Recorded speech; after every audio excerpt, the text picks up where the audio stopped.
शास्त्री वाटिका channel में आप सबों का स्वागत है।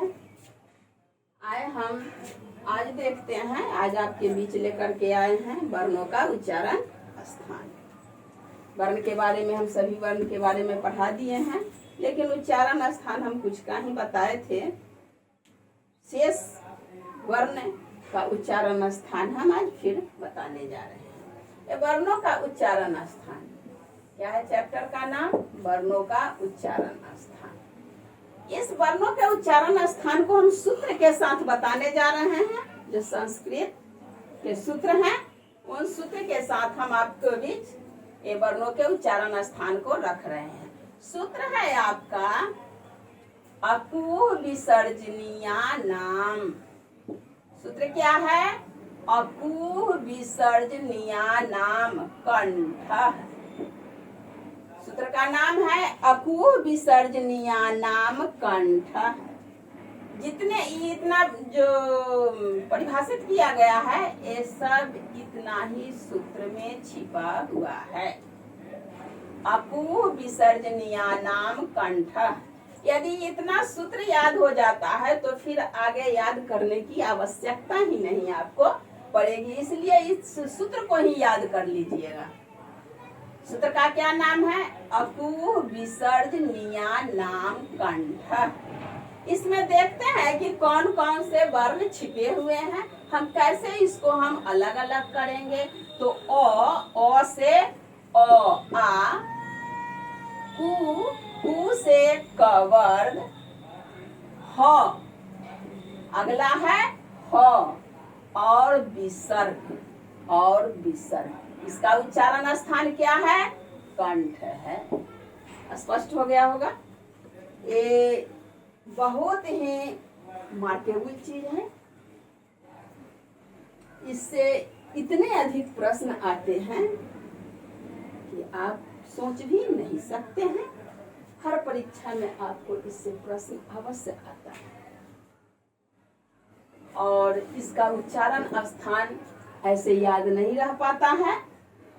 हम क्यों नहीं इसको हम सूत्र के अनुसार ही हम इसको याद कर ले। सूत्र के एक बार सूत्र याद कर लेने के बाद आजीवन हम भूल ही नहीं पाएंगे।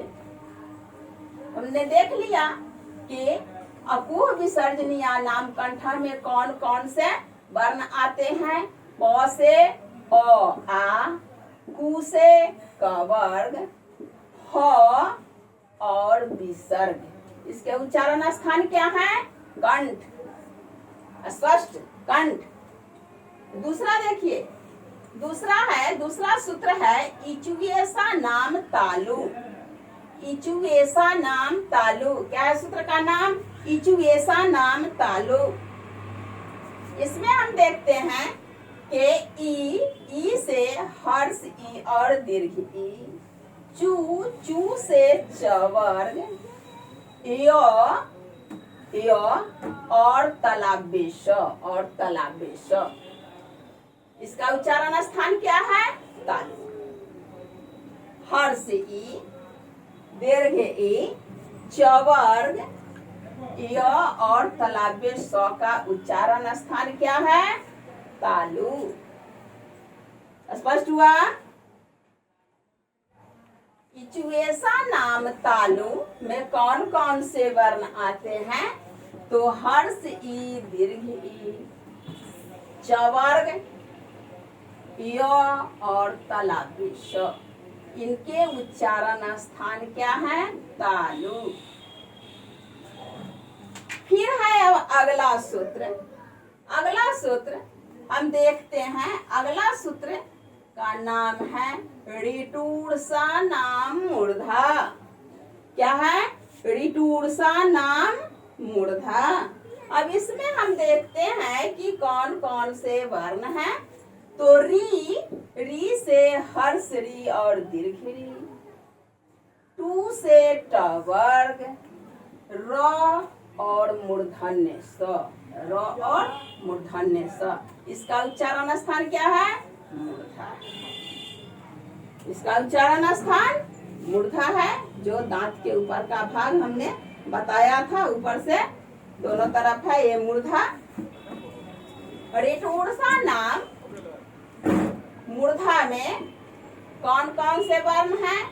री से हर्षरी दीर्घरी, टू से टवर्ग, र और मूर्धन्य स, इनके उच्चारण स्थान क्या है? मूर्धा। अब फिर अगला हम देख रहे हैं, अगला सूत्र है मेरा लृ तूलसा नाम दंता। क्या है? लृ तूलसा नाम दंता। अब इसमें हम देखते हैं कि कौन कौन से वर्ण हैं। तो लिड़ी, तू से तवर्ग, ल से ल और दंत स, इसका उच्चारण स्थान क्या है? दंत है।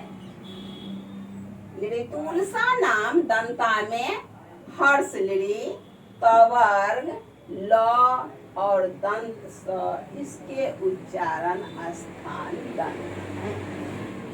अब हम यही इसको स्पष्ट कर लेते हैं कि तालव्य स, मूर्धन स और दंत स, इनको हम उच्चारण भी करते हैं। तो तालव्य स, तालव्य स का मतलब जो तालु से बोला जाता है। मूर्धन स का मतलब यानी मूर्धा से बोला जाता है। और दंत स का मतलब यानी दांत से बोला जाता है। स्पष्ट हो गया होगा?